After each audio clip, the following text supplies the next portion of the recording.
Hello friends, कैसे हैं आप सब। आई होप आप सब बहुत अच्छे से हैं। तो आज हम प्लाज़ो की कटिंग करेंगे जो कि फुल इलास्टिक प्लाज़ो पैंट है। तो इसमें जो हिप है वो 19.5 इंच है, यानी कि 39 इंच इसकी हिप है पूरी टोटल। अब जो ये 39 है इसमें हमने 4 प्लस करना है। ठीक है, टोटल हिप में हमने 4 प्लस करना है। तो ये प्लस करने के बाद हो गया 43 इंच। तो 43 को हमने भाग देना है 4 से। ठीक है, तो इसको 4 से डिवाइड करने के बाद ये कितना आ गया, 11.25 इंच। ठीक है जी, तो 11.25 इंच हमारा प्लाज़ो का घेर आ गया है ऊपर से। तो सबसे पहले हमने यहाँ से 3 इंच लेना है, जो कि हमने इलास्टिक के लिए लेना है, फोल्ड होने के लिए। 3 इंच का निशान लगाने के बाद यहाँ पर हमने एक सीधी लाइन ड्रॉ करनी है। स्केल से कर सकते हैं और इंच टेप से भी कर सकते हैं। ठीक है जी, तो ये मैंने सीधी लाइन ड्रॉ कर दी। अब साइड से हमने जो कन्नी है वहाँ पर लाइन लगानी है हमने, क्योंकि हमने कन्नी को पैंट में नहीं लेना है। तो यहाँ पर हमने 1.25 इंच तक हमने इस तरह से गैप देते हुए लाइन ड्रॉ करनी है। अब यहाँ से हमने घेर रखना है जो कि हमारा 11.25 इंच आया है। तो इस तरह से 11.25 इंच पे निशान लगाना है और यहाँ से अब हमने क्रॉच एरिया रखना है। तो यहाँ पर हमने 1 इंच प्लस करना है 11.25 में। तो ठीक है जी, यहाँ पर 11.25 आ गया, तो मैंने यहाँ पर 12 ही ले लिया है। ऊपर मैंने 11 ले लिया, यहाँ पर 12 ले लिया। ठीक है, 2 पॉइंट का मार्जिन कुछ नहीं होता है। यहाँ पर मैंने 2.5 इंच का क्रॉच एरिया लिया है।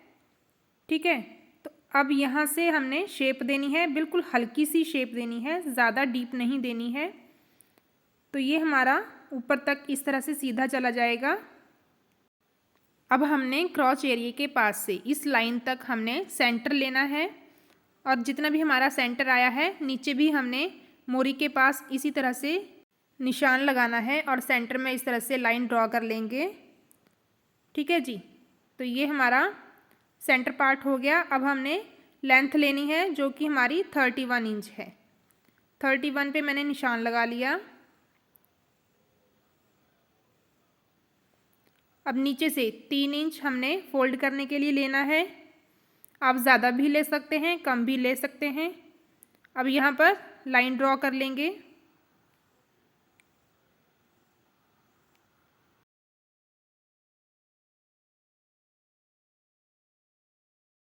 लाइन ड्रॉ करने के बाद हमने यहाँ पर मोरी का निशान लगाना है। तो ये देखिए 3 इंच हमने लिया है, तो मैंने यहाँ पर 3 इंच लिखा है। अब हमने मोरी लेनी है, तो मोरी हमारी 6.25 इंच है। ठीक है जी, तो 3.5 से 1 पॉइंट कम हमने एक साइड लेना है और उतना ही हमने दूसरी साइड लेना है। तो इस तरह से हमने मार्किंग करनी है। अब हमने शेपर पट्टी की हेल्प से यहाँ पर शेप देनी है। अगर आपको हल्की शेप देनी है तो शेपर पट्टी को आप थोड़ा सा ऊपर करके रखिएगा। अगर आपको डीप शेप देनी है तो आप प्रॉपर जैसे शेपर पट्टी है उसी तरह से रखिएगा। ठीक है जी, तो सीधी मैंने मोरी के पास से लाइन को सीधा किया है। अब यहाँ से मैंने शेपर पट्टी को रखना है क्योंकि मैंने हल्की शेप देनी है। तो ये देखिए डीप शेप देनी है तो आप इस तरह से रख सकते हैं। ठीक है जी, तो मैंने ऊपर करके रखना है इसे और फिर शेप देनी है। तो इस तरह से लाइन ड्रॉ कर लेंगे और सेम दूसरी साइड से भी क्रॉच एरिया के अपोजिट साइड से भी हमने इसी तरह से लाइन ड्रॉ करनी है। तो ये हमारा फ्रंट पार्ट हो गया है। ठीक है जी, आप यहाँ पर आधा इंच का मार्जिन रख सकते हैं। सिर्फ एक ही साइड ज़रूरत होती है, वैसे आसन की साइड ही ज़रूरत होती है। अगर आप दूसरी साइड मतलब अगर आप बिगनर हैं तो आप रख लीजिए दोनों साइड, जिससे कि आपको हेल्प हो जाएगी स्टिचिंग के टाइम आपको। ठीक है, तो अब इसकी हमने कटिंग करनी है।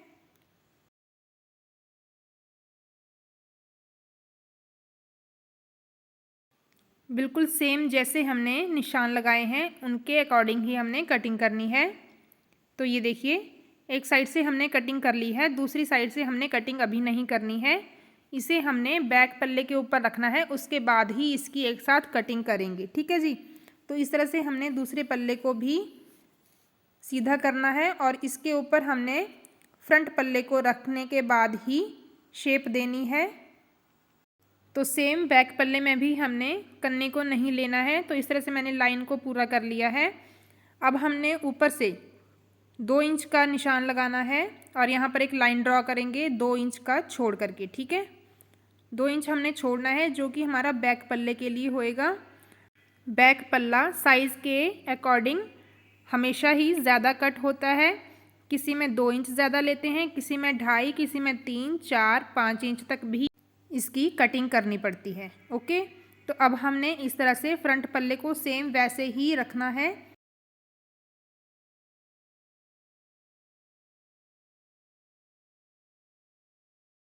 तो इस तरह से हमने इसको बिल्कुल बराबर रख लिया है।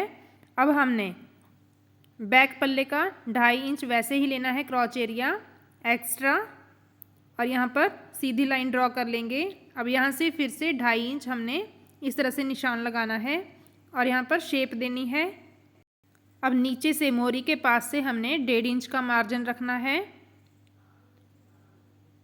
और इस तरह से मोरी के पास जितना हमने 3 इंच का लिया है फोल्ड करने के लिए, वहाँ से हमने सीधी लाइन ड्रॉ करनी है और फिर हमने शेपर पट्टी की हेल्प से इस तरह से शेप देनी है, ठीक है जी।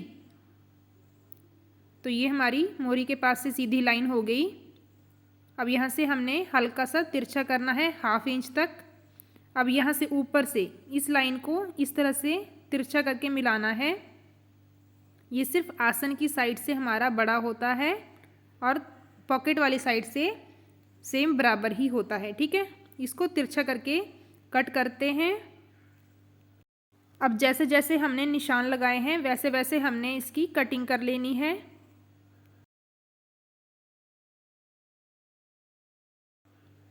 अब यहाँ पर आप देख सकते हैं, यहाँ पर मैंने चारों पल्ले एक साथ लिए हैं और इस तरह से मैंने कटिंग करना स्टार्ट किया है।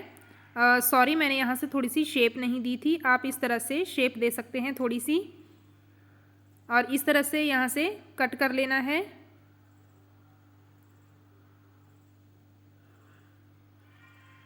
तो ये हमारा 39 इंच हिप का प्लाज़ो कटिंग हो चुका है। तो वीडियो आपको कैसी लगी है आपने कमेंट करके ज़रूर बताना है, और नेक्स्ट वीडियो बहुत जल्दी आएगी दूसरे साइज़ की हिप के अकॉर्डिंग प्लाज़ो कटिंग की, ठीक है जी।